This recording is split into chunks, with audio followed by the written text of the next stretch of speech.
Going well. How are you doing? Pretty good.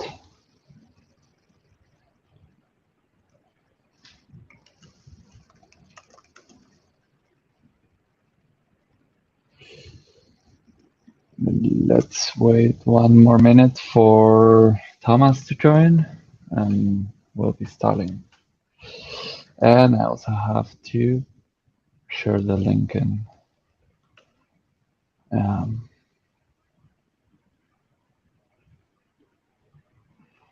the class.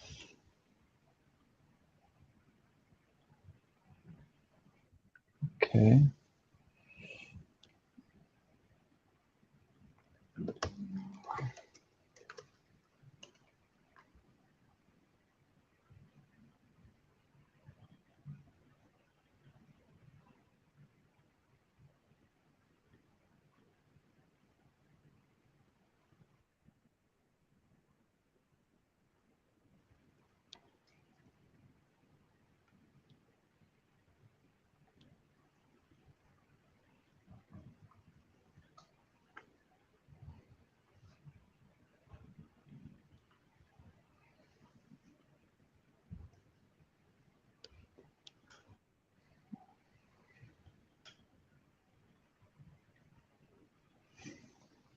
Hello.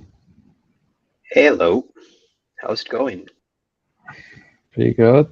What's up with Mega? He's frozen. But yeah, I guess he is having internet problems. Do you guys want to start, or should we wait a couple more seconds?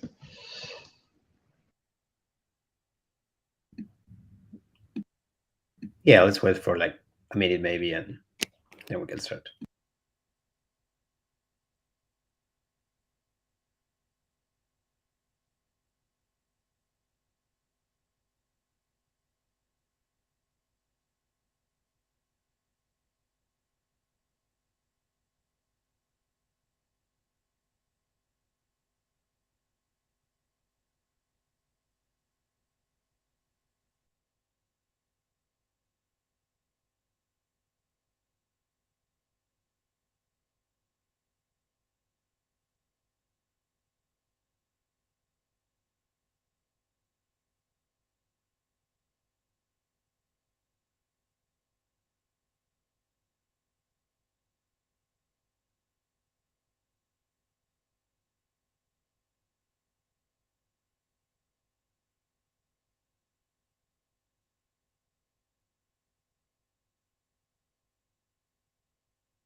Right, shall we start? And then maybe at some point Thomas can join Yeah, after he let's. solves technical issues.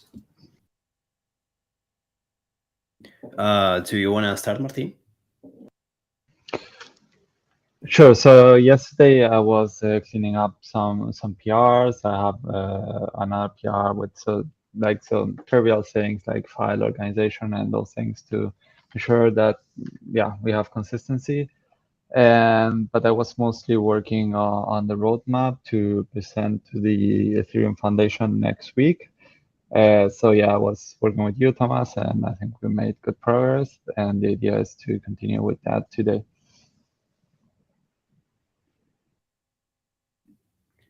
Perfect. Paul, do you want to continue?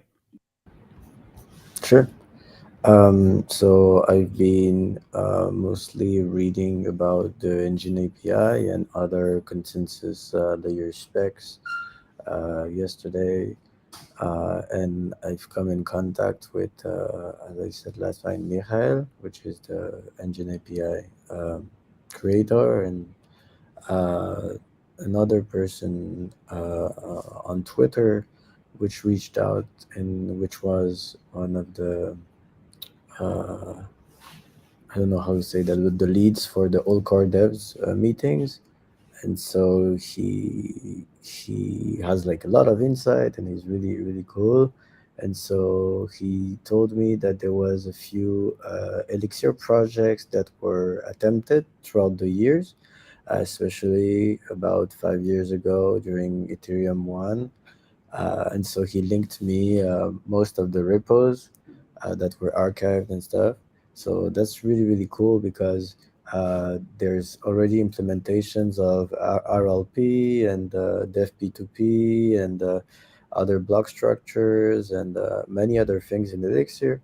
So I think there's a lot of work that we can potentially reuse or that we can inspire ourselves from. So I'm going through the code bases right now to see just to look, and I'll link them very soon, so we can just all try to look through it. And then I'm like, I'm trying to reach out also potentially to the creators of these code bases to see if they potentially would have some interest in the project or if they would have some advice or things like that. So just to understand a little bit more about uh, all of that. Yeah. That sounds awesome. That would be very useful. I mean, mostly dev P2P is probably not something that we will use, but any kind of bindings that they have to other languages or any kind of binary processing that you do will be definitely useful for us. And anything resembling the engine API will be very useful as well. So, like having other Elixir projects that worked on similar things is very valuable. Thank you for that. Um, Anything else? I recall that you merged a PR or two yesterday. I think it hasn't been merged yet Oh, because there's been a new addition to the CI, which is Credo, I think, and it's failing a few tests from Credo that I've just seen a few minutes earlier. So I'm gonna fix the Credo problems, which is basically mostly like doc modules uh, and uh, and lines that are too long.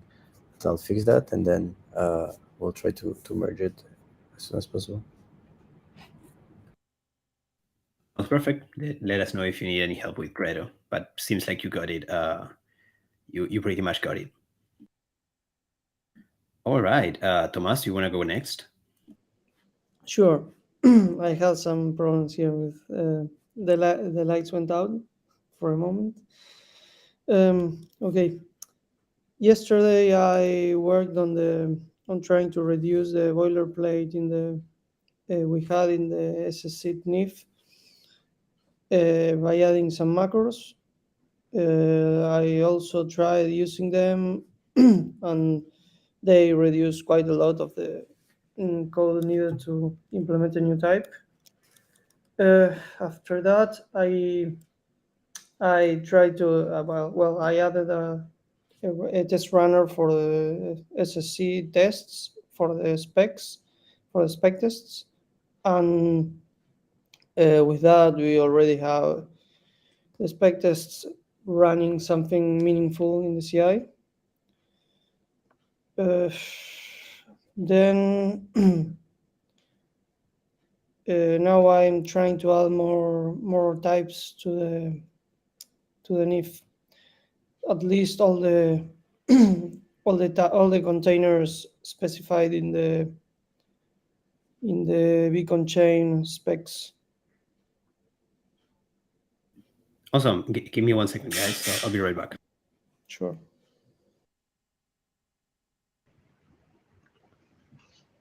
So yeah, we probably want like a types module or like a folder where we specify all these structs, right? You mean for the Rust side or for the Elixir side? Elixir side as well. Yeah, I think we should use structs, and I guess we'll have all of those under at least one folder. Maybe if they are too many, we can just like put them under a directory uh, for with a name from the spec or with some kind of like to try to split them into multiple directories with some criterion. Okay. Okay, that sounds cool. How further are you into, like, how's the progress on the macro work? Do you think that's It's nearing the end? Do you think that's something that's like halfway through? it's already done. The thing is, I what I did was the you specify the type and it tries to like um, convert between Elixir and Lighthouse types and back by using some traits. So each time the struct uses a new type, you have to specify the conversion. But since there aren't that many types, I checked and mostly they use epochs or U64, U32.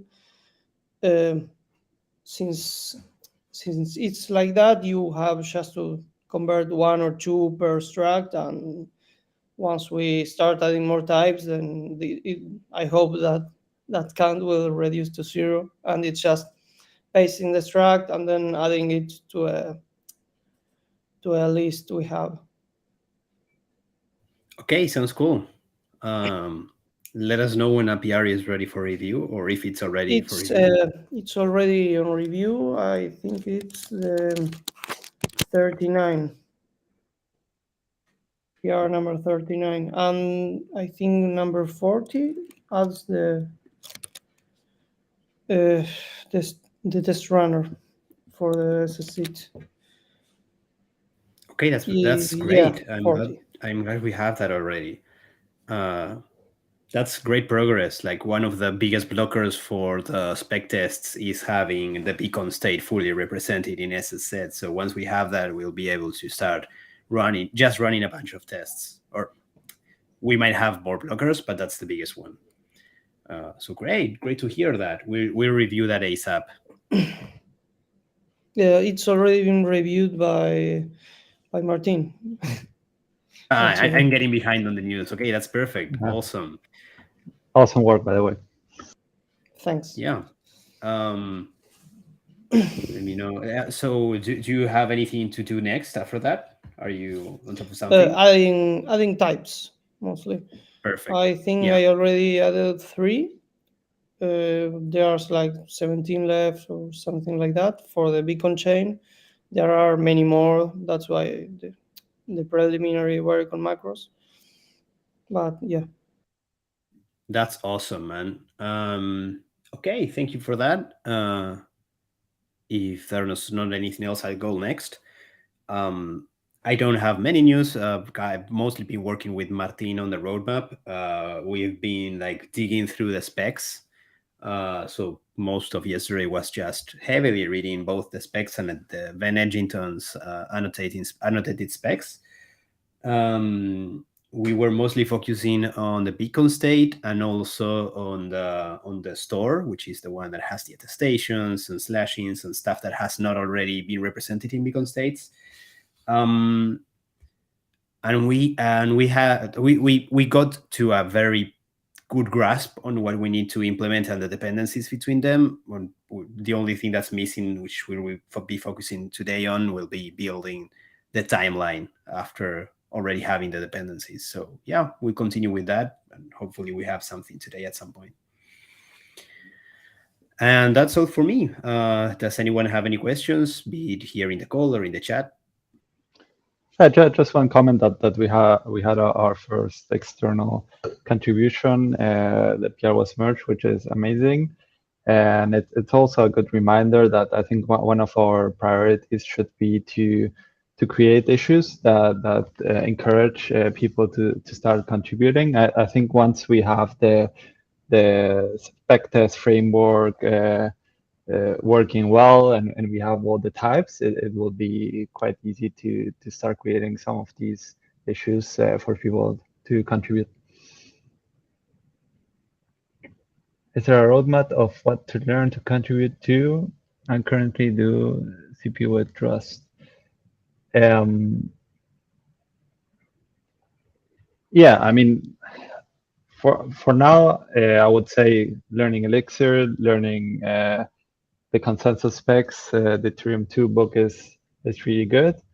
I think with those two, it would be easy to start doing contributions.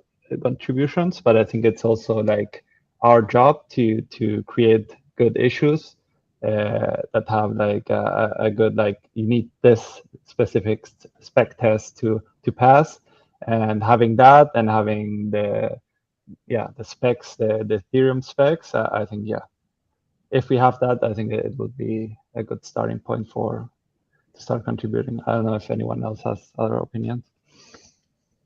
Yeah, I fully agree. I also think that at some point, and after we finish our own roadmap, we should focus a little bit on a learning path for this. Like, hey, you want to start contributing to a consensus node in Elixir. What should you learn? Where should you start? Like, the specs are pretty intimidating. This is something that we were talking with Paul yesterday, and there's not like a clear place to start. Even the best sources out there, like Ben Edgington's Eth2 book, they are pretty big and pretty hard to know where to start with. Fork trace is a great place to start with. Understanding the beacon state is another great place to start with, and like understanding what's saved and what the consensus happens over and how it is represented. That's very useful. But we should like write this down in some document so that people can like learn their way into the project. This is not, unfortunately, our highest priority. We are now trying to build a roadmap for like what we will build in the next following months. But as soon as we have that ready, one of our next priorities will be to do better issues so that anyone can contribute and also write that down. So yeah, thanks for the open source note. That's always great, and I'm very happy to have our first contribution. So if there's not anything else, I think that we can just end it here. Thank you all for joining, and see you tomorrow. Bye-bye. Bye bye.